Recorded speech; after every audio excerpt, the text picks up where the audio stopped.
Preula, temos um animal no estúdio. Rapaz, não sei se pica, não sei se ele é violento. A universidade ela foi construída dentro da mata, né? Olha o tamanho do bicho aqui. É bonito e é grande, viu? Fala pessoal, tudo bem? Nos vídeos passados nós falamos sobre pessoas com deficiência, nesse vídeo que está aqui, ou aqui, na verdade aqui, nesse card, e falamos sobre produtos assistivos, que são aqueles produtos voltados para pessoas com deficiência que eu falei nesse vídeo aqui. Hoje nós vamos tratar de um assunto relacionado a esses dois vídeos, que é a aceitação e o abandono de produtos por pessoas com deficiência. O que é que leva uma pessoa a adotar uma tecnologia e depois abandoná-la? É sobre isso que a gente vai falar hoje. Toca a vinheta, Matheus.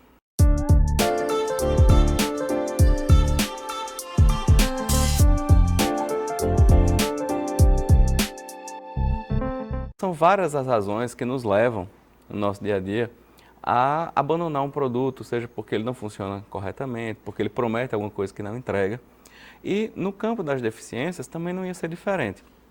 Só que esse assunto gera em nós projetistas uma curiosidade, e essa curiosidade é importante, porque ela vai servir de dado de entrada para a gente melhorar os nossos projetos no futuro. E muitos pesquisadores, muitos estudiosos começaram a se perguntar por que as pessoas abandonam os produtos de assistência, dado que elas precisam desses produtos. Um cadeirante precisa de uma cadeira de rodas. Uma pessoa que está andando utilizando um andador, ela precisa do andador para conseguir se deslocar. E por que, apesar de necessitar desses produtos, as pessoas abandonam esses produtos sem utilizar ou ficando com a necessidade de deslocamento, por exemplo, sem ser atendida? Existem três grupos de pesquisas, ou três linhas de pesquisas, que a gente pode encontrar com mais frequência na literatura. A primeira delas diz respeito às características pessoais do indivíduo. O que é que leva uma pessoa a aceitar ou a rejeitar um produto a partir de suas características pessoais. Um outro grupo de estudos, ele relaciona com o produto em si. Que características o produto tem que leva as pessoas a aceitar e depois a abandonar o produto. E por fim, existem estudos que se relacionam à estatística de aceitação e abandono. Eu vou me focar nesse vídeo nos dois primeiros grupos, porque o terceiro grupo, em relação às estatísticas, elas são muito variadas, a depender do tipo de produto. A gente está falando de produtos para a pessoa se alimentar, produtos para a pessoa fazer a higiene pessoal, pessoa adaptar a sua casa, para a mobilidade pessoal, vai depender do que a gente está falando, e a taxa de abandono vai depender muito do tema. Entretanto, as características pessoais e as características do produto, elas vão ser um pouco mais representativas no nosso estudo. Elas vão nos dar mais, do ponto de vista do projetista, mais dados e informações que nos ajudam a melhorar os projetos futuros. Então vamos falar sobre isso agora. Do ponto de vista das pessoas, o primeiro aspecto que deve ser levado em consideração é a aceitação própria. Muitas vezes uma pessoa que sofreu um acidente e ficou com alguma consequência ou alguma sequela do acidente, ela vive um período muito difícil, que é um período de luto daquela perda da capacidade de andar, ou muitas vezes a pessoa desenvolveu uma doença degenerativa e vai perdendo, por exemplo, a capacidade de ver, a capacidade de ouvir. E muitas vezes essas perdas levam as pessoas a uma rejeição de si mesmos, a estarem muito mal consigo mesmos. E por conta desse sentimento, elas rejeitam o produto assistivo porque elas não veem muito sentido. Elas estão realmente emocionalmente abaladas e esse abalo deve ser respeitado. Todos nós passamos por momentos difíceis na vida, a perda de um parente, a perda de um amigo, ou a perda de algo que você queria muito, passar num concurso, um emprego que você tinha e perdeu, ou uma seleção para um determinado emprego, ou para uma universidade, enfim, o que é que seja. São perdas que acontecem na nossa vida e que a gente passa por situações que a gente caracteriza como um luto.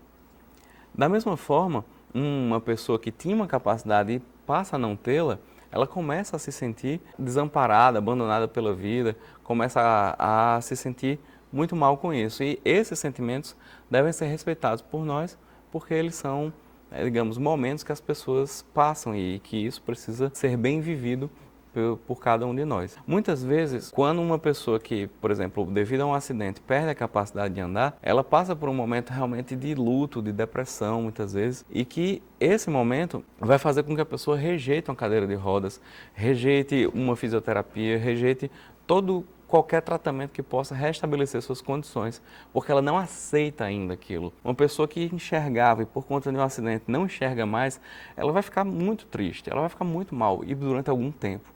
Em alguns casos, se a pessoa não faz uma terapia, uma psicoterapia, ela pode realmente vir a não superar aquilo. Então, muitas vezes, o abandono do produto não é devido ao produto em si, mas o como a pessoa se sente em relação a ela mesma, em relação àquela deficiência que ela tem. Então, esse é o primeiro ponto e que dificilmente vai ser tratado pelo produto em si que a gente oferta enquanto projetista. Ele vai ser tratado por outros aspectos, por profissionais de saúde que podem ajudar essa pessoa a superar esses momentos e o apoio também da família, o apoio dos amigos é fundamental. Se a gente parte para o segundo ponto, que é o produto assistivo em si, existem vários estudos e um estudo que eu vou apresentar para vocês, eu vou botar aqui ou aqui embaixo na tela ou na descrição do vídeo, o nome do autor, o nome do artigo, e ele caracteriza primeiro o produto, divide essas características que poderiam levar ao abandono em 3 categorias, que eu vou apresentar agora na tela para vocês, e a partir dessas categorias e subcategorias, ele sai pesquisando para verificar por que as pessoas adotam uma tecnologia e depois abandonam. Aqui cabe um destaque. Eu posso abandonar uma tecnologia porque apareceu uma tecnologia melhor. Isso não caracteriza um problema de projeto, certo? Então, apareceu uma nova, eu adoto uma cadeira de rodas, porque eu sou paraplégico, por exemplo. Após adotar essa cadeira, eu posso verificar que no mercado existe uma cadeira melhor. E a partir disso eu abandono aquela por uma cadeira melhor. Isso não é, do nosso ponto de vista, um problema. Na verdade, é uma melhoria da condição de vida da pessoa. Uma outra situação é a pessoa usa a cadeira de rodas e por alguma razão relacionada ao produto, ao incômodo que esse produto gera, o produto machuca, gera escários, por exemplo, e ele abandona e não quer mais usar cadeiras de roda em geral. Isso aí é outra questão. Então a gente vai tratar aqui desse segundo ponto. A pessoa deixa de usar a categoria de produtos. Não é que ela abandona esse por um produto melhor, ok?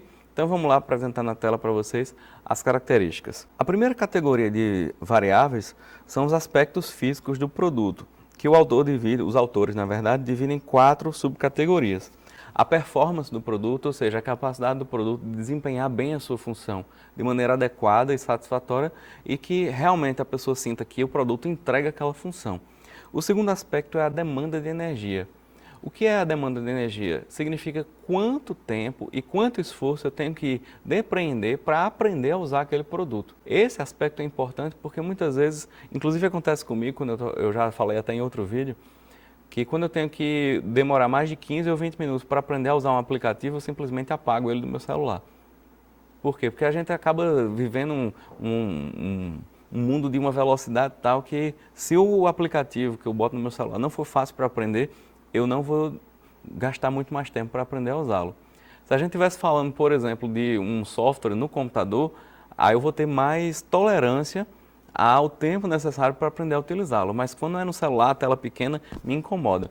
Então, para uma pessoa com deficiência não é diferente. Se ela tiver que demandar muito tempo para aprender a usar aquele produto, possa ser que ela não vá utilizar. O terceiro aspecto é a comodidade. A comodidade refere-se ao nível de facilidade que eu tenho de transportar esse produto, de levar o produto comigo. Eu dou um exemplo aqui, muitos pais que têm filhos que são deficientes, muitas vezes se cansam de levar o filho de um canto para o outro, de uma terapia para outra, dessa terapia para o esporte, do esporte para a escola, da escola para casa, e ficam aquele que os franceses chamam de papai taxi ou mamãe taxi. Essa falta de comodidade, por exemplo, você tem um filho cadeirante, tem que colocar ele no carro, fechar a cadeira, botar a cadeira no porta-malas, depois tirar a cadeira do porta-malas, abrir, tirar a criança do carro. Esse esforço leva tanto a pessoa quanto os seus cuidadores, as suas famílias, a rejeitar o produto, dizer que o problema é o produto, mas na verdade, em alguns casos, o problema é a própria natureza, a própria dinâmica de como esse produto é utilizado. O último aspecto é a dependência, e até eu já toquei sobre esse aspecto um pouco na explicação da comodidade, é a necessidade de assistência que uma pessoa com deficiência tem de um terceiro para usar o produto. Então, é o caso que eu falei do pai ou da mãe que precisa levar o filho e tira a criança, coloca na cadeira, tira da cadeira, bota no carro, enfim. Toda essa manipulação que necessita da ajuda de uma terceira pessoa, muitas vezes impacta na aceitação e no uso do produto. Então, essa é a primeira categoria, relativa aos aspectos físicos do produto. A segunda categoria refere-se ao processo de seleção do produto. O primeiro aspecto é a consideração da opinião do usuário. Muitas vezes, uma pessoa com deficiência, ela tem o produto prescrito por um profissional de saúde, seja um médico, um fisioterapeuta, e a partir dessa prescrição, ele vai em uma loja e compra um produto que muitas vezes não é aquele que ele gostaria de usar. Ele foi prescrito e ele foi por um profissional de saúde e comprado pela família.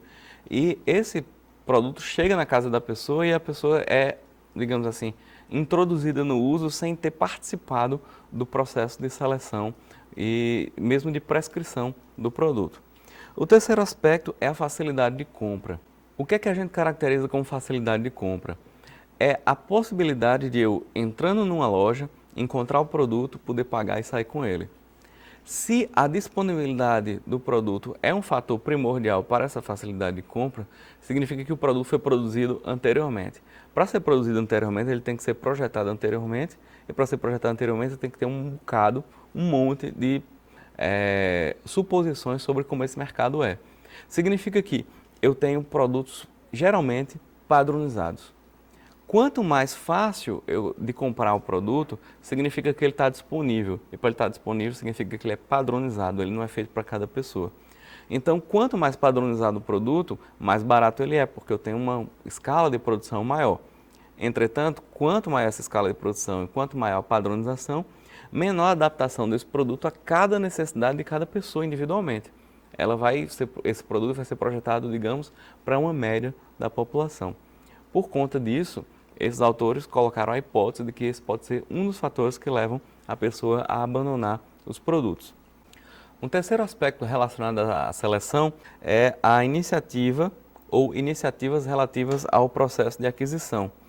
Isso são fatores ligados a quem identifica as necessidades, quem paga e quem é o proprietário do produto. Em alguns países, por exemplo, quem paga o produto não é a pessoa com deficiência e a sua família, é o Estado, por uma política de acesso, uma política de inclusão social.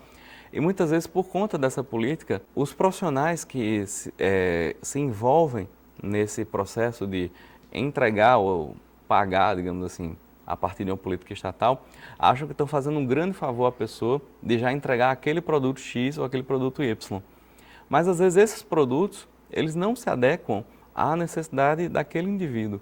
E pode ser que o profissional que é responsável pela política pública acha que a pessoa está com um luxo excessivo ou está cheio de exigências, mas que na verdade não é isso, é porque ela tem outras necessidades. Então isso pode ser um dos aspectos que leva a pessoa a abandonar um produto assistivo. E um outro aspecto são as alternativas disponíveis.